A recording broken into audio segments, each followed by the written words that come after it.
پچھلے سال کے اختتام پر اور نئے سال کی شروعات پر ہم نے بہت سی مثبت گفتگو کی، لیکن اب میرا صبر کا پیمانہ لبریز ہو چکا۔ سب سے پہلی چیز یہ ہے، میرے ذہن میں جو سوال اٹھتا ہے وہ یہ ہے کہ اسٹاک مارکیٹ روز نئے ریکارڈ بنا رہی ہے، تو میرا ذہن اس طرف جاتا ہے کہ یہاں پر ریگولیٹر یعنی SECP کو بھی اپنی ذمہ داریوں کی طرف دیکھنا چاہیے۔ کسی چیز کو بھی اپنی قدر سے اتنا زیادہ بلند نہیں ہو جانا چاہیے کہ وہ ایکسپوز کر دے اتنا زیادہ انویسٹرز کو۔ اور اب وقت آ چکا ہے کہ میرے خیال سے تھوڑا سا ادارے بھی اس طرف توجہ دیں کہ اسٹاک مارکیٹ ریکارڈ بنا رہی ہے، ملک کی معیشت کی طرف اس کی کوئی میرے خیال سے ان نمبرز کوئی خاص کنٹریبیوشن نہیں آ رہی، کیونکہ ہم نے اگلے دن دیکھا پورا ہفتہ پچھلا جو ہے وہ ہمارے صحافیوں نے بحث پہ نکال دیا، آن لائن بھی، آف لائن بھی، آن سکرین بھی، ہے نا۔ آپ نے دیکھا ہوگا کہ پاکستان کے حقیقی ذخائر جو ہیں وہ اتنے ہیں اور اسٹیٹ بینک کے پاس تو اتنے ہیں صاحب، باقی بینکوں کے ہیں، ان کو ملا کر بتاتے ہیں۔ تو صاحب اس کے معنی یہ ہیں کہ اسٹاک ایکسچینج کے اتنا زیادہ بڑھ جانے کے باوجود اکنامک انڈیکیٹرز کے اوپر اس کا اتنا زیادہ امپیکٹ نہیں ہے۔ تو سب سے پہلے یہ جو ہے زیر غور آنا چاہیے کہ کیا ہمیں انویسٹرز کو اتنا زیادہ ایکسپوز کرنا چاہیے۔ ماضی کے اندر اس طرح کی چیزیں ہوتی رہی ہیں، ماضی کے اندر ہم یہ بھی دیکھتے رہے ہیں کہ مارکیٹ ایک خاص حد سے اوپر گئی ہے تو ریگولیٹر جو ہے وہ ایکشن میں آیا ہے اور اس نے تمام پلیئرز کو ذرا ایک دفعہ دیکھا ہے، غور سے تنبیہ بھی کی ہے، پروڈنٹ رہنے کے لیے انویسٹرز کو بھی کہا ہے، لیکن اس دفعہ نہیں کہہ رہا۔ وجہ کیا ہے؟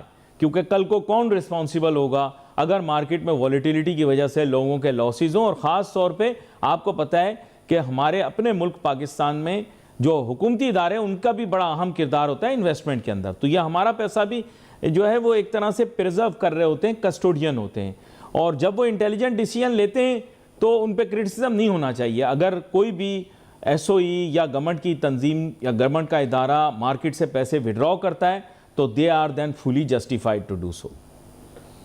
اور اگر یہ سب اکنامک ایکٹیویٹی ہوئی تو مہنگائی پہ اس کا اثر کیوں نہیں آیا یا مہنگائی کیوں کم نہیں ہوئی، یہ بھی ہم جاننے کی کوشش کریں گے۔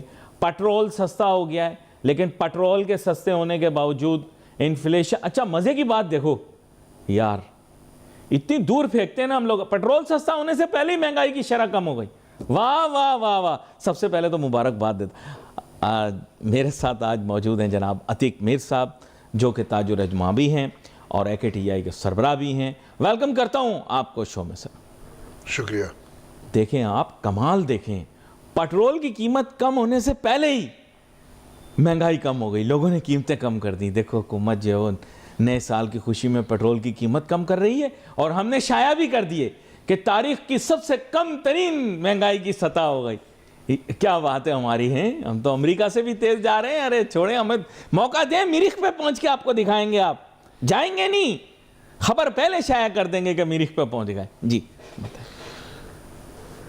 دیکھیں، بہت ساری باتیں ہو سکتی ہیں، لیکن کچھ دلائل ہیں، کچھ حقیقتیں ہیں، کچھ ظاہری اشاریے ہیں جی جو بنیاد قرار دیے جاتے ہیں مہنگائی میں کمی یا اضافے کے۔ دیکھیں، سب سے پہلے تو علی بھائی میں آپ سے یہ پوچھتا ہوں کہ مہنگائی کے اسباب کیا ہوتے ہیں؟ کن وجوہات کی بنیاد پر مہنگائی بڑھتی ہے؟ عام طور پہ ہمارے یہاں جب پیٹرول مہنگا ہو، جی، ڈالرز کی قیمت بڑھ جائے یا روپیہ بے قدر ہو جائے، اسی طرح یہ بے قدر آپ نے شاعرانہ انداز میں بولا ہے، آپ بولیں قدر کم ہو جائے۔ آپ نے بے قدر جو آپ نے کہا ہے نا، یہ آپ نے دیکھیں شاعرانہ لفظ استعمال کیا ہے، بے قدری۔ دنیا کی گھٹیا ترین کرنسی کے سامنے جو ہماری کرنسی کا حال ہے، تو میں یہی کہوں گا نا۔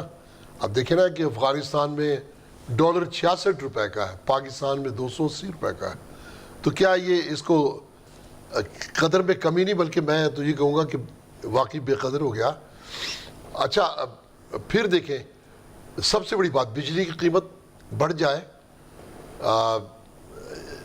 اشیاء خورد و نوش پہ کنٹرول نہ ہو، جو بھی ادارے ہیں، پرائز کنٹرول کمیٹیاں بنی ہوئی ہیں، اس کے علاوہ دیگر ادارے ہیں، تو میں یہ پوچھتا ہوں کہ یہ جتنی میں نے چیزوں کے نام لیے ہیں، جیسے آٹا ہے، چینی ہے، گھی ہے، مجھے بتائیے کیا ان میں کسی ایک آئٹم کی قیمت کم ہوئی ہے یہ میں آپ سے سوال کرتا ہوں. سر مسئلہ اصل میں یہ, میں آپ کو ایک چھوٹا سا, آپ اس کی, آپ کیونکہ لٹریری آدمی ہیں, میں آپ کے لیے بات نہیں کرتا, جو بات سن رہے ہیں نا میری, میں ان کے لیے بات کرتا ہوں.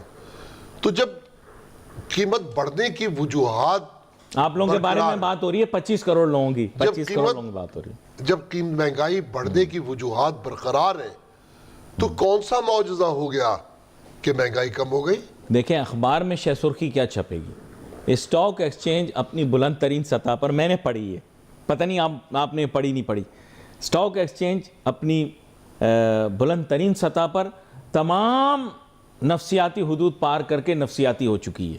ایک یہ خبر چھپی, اس کے ساتھ جڑی خبر یہ تھی کہ پاکستان میں تاریخی کم ترین شرح مہنگائی دیکھنے میں آئی. کبھی 60 سال, کبھی 30 سال, اس طرح. نہیں, آپ نے پڑھا یہ, میں اخبار میں دیکھا, میں نے یہ, میں بڑا خوش ہوا, میں نے کہا دیکھو کہاں جنت نظیر, کہاں پاکستان, ہم نے تو کمال کر دیا صاحب, آپ کو پتہ ہی نہیں, امریکہ والے ہم سے سیکھنے کے لیے آ رہے ہیں. بلند ترین اسٹاک ایکسچینج اور کم ترین مہنگائی, یہ رہنا ہے تو یہاں رہو.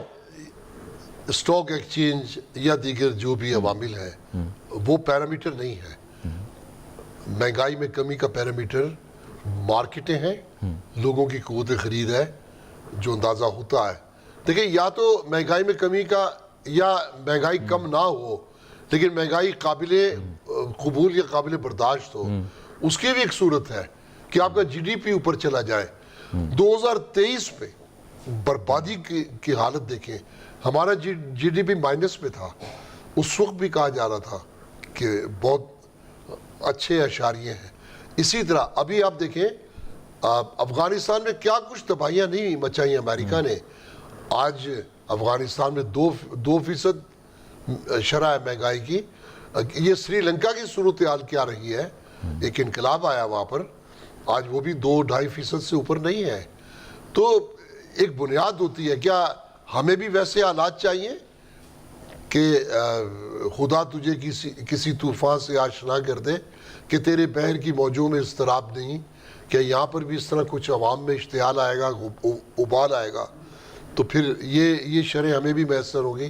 لیکن میں یہ دیکھ رہا ہوں کہ کہہ دینے سے, آپ کسی کو کہہ دیں کہ جا تجھے میں نے یہ تصویریں اس کے سامنے رکھتے ہیں انواع و اقسام کے کھانوں کی, تو کیا اس کی بھوک مٹ جائے گی؟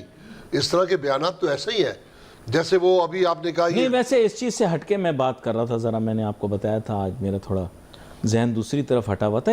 جوڑیے گا نہیں اس بات سے, لیکن حضرت یونس علیہ السلام کا واقعہ اس چیز کی نشاندہی کرتا ہے. لیکن اس بات کی نہیں, میں کوئی اور آپ کو بات بتا رہا ہوں کہ میں, آپ سمجھ گئے میری بات کو. اب جس نے واقعہ پڑھا ہوگا اس کو وہ آپ کی باتوں سے شاید جوڑنے کی کوشش کرے.